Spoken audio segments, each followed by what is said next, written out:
श्रीशैले दयापात्रं दीभत्यादिगुणान्धवं यदीन्द्रप्रवणं वन्देरं अजामाधरं मुनिं लक्ष्मीनाथसमारम्भां नादयामुणमद्भयाम् अस्मदाचार्यपर्यन्तां वन्दे गुरुपरम्परां भक्तामृतं विश्वजानूनमोधनं सर्वार्थं श्रीषडगोपवाङ्मयं सकस्रशाखोपनिषत्समागमं नमाम्यகம் திராவிடவேதசாகரம் திருவழுதினாடென்றும் தென்குருகூரென்றும் மறுவினியவன் பொருணலென்றும் அருமறைகளந்தாதி செய்தான் அடியினையே எப்பொழுதும் சிந்தியாய் நெஞ்சே தெளிந்து ஏய்த்த பெருங்கீர்த்தி ராமானுஜமுனிதன் வாய்த்த மலர்பாதம் வணங்குகின்றேன் ஆய்த்த பெரும் சீராஜ் சடகோபன் செந்தமிழ் வேதம் தரிக்கும் பெறாத உள்ளம் பெற. எம்பெருமான் திருவருளாலே ஆச்சாரியன் அனுக்கிரகத்தாலே கடந்த பல தினங்களாக நம்மாழ்வார் அருளிச் செய்த திருவாய்மொழியினை நாம் அனுபவித்து வருகிறோம். இன்றைய தினம் நாம் காண இருப்பது முதலாம் பத்து, ஏழாம் பதிகம், 10ஆம் பாசுரம். அகலில் அகலும் அணுகில் அணுகும் புகழும் அரியன் பொருவல்லவன் நம்மான் நிகரில் அவன் புகழ்பாடி இணைப்பிலம் பகலும் இரவும் இடிந்து குடைந்த. அகலில் அகலும் அணுகில் அணுகும் புகழும் அரியன் பொரு அல்லன் எம்மான் நிகரில் அவன் புகழ்பாடி இழைப்பிலம் பகலும் இரவும் படிந்து குடைந்தே.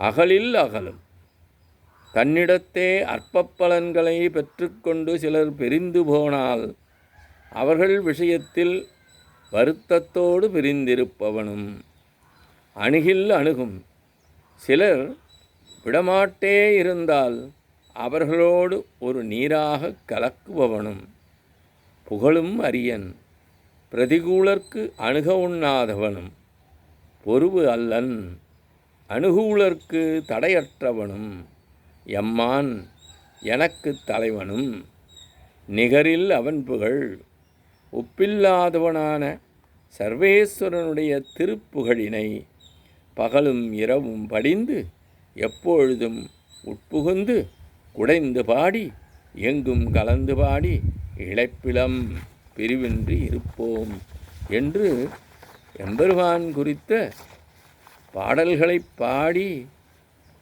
இடைவிடாமல் பகலும் இரவும் பாடிக்கொண்டே இருந்து மகிழ்ந்திருப்போம், பிரிவின்றி இருப்போம் என்று ஆழ்வார் இப்பாசுரத்தில் அருளிச் செய்துள்ளார். என்னோடு கலந்த எம்பெருமானுடைய திருக்குணங்களை எத்தனை காலம் அனுபவித்தாலும் நிறைவு பிறப்பதில்லை என்கின்றார். இன்றைய தின காலகட்டத்தில் திருப்பதியில் உள்ள எம்பெருமானை தரிசிக்கலாம் என்று சென்றால் நீண்ட வரிசையில் நின்று காத்திருந்து அவன் கண்முன்னே நாம் சென்றபோது உடனே விரைந்து வெளியே செல்லும்படியாக அங்கிருக்கக்கூடிய பணியாளர்கள் பணிக்கின்றார்கள். அதனால் என்னவாகின்றது என்றால் அவனை மீண்டும் பார்க்க வேண்டும் என்ற எண்ணம் தோன்றுகிறது. ஆகவே மீண்டும் வரிசையில் தொடங்கி நின்று பார்த்து அவனை தரிசிக்கின்றோமே. அது காரணம் என்னவென்றால் எவ்வளோ நேரம் பார்த்தாலும் நிறைவு பிறப்பதில்லை. அதுபோல என்னோடு கலந்த எம்பெருமானுடைய திருக்குணங்களை எத்தனை காலம் அனுபவித்தாலும் தனக்கு நிறைவு பிறப்பதில்லை என்கின்றார் ஆழ்வார் இப்பாசுரத்திலே. அவனைத் தவிர மற்ற பயன்களிலே ஈடுபட்டு அவனை விட்டு அகன்று செல்ல முயன்றால் செய்வது அறியாமல் தானும் நம்மை விட்டு சென்று விடுவான் அவன்.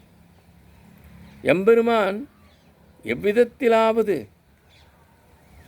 நம்மை தன் வலையிலே அகப்படுத்தி கொள்ளும் வழியை பார்ப்பான்.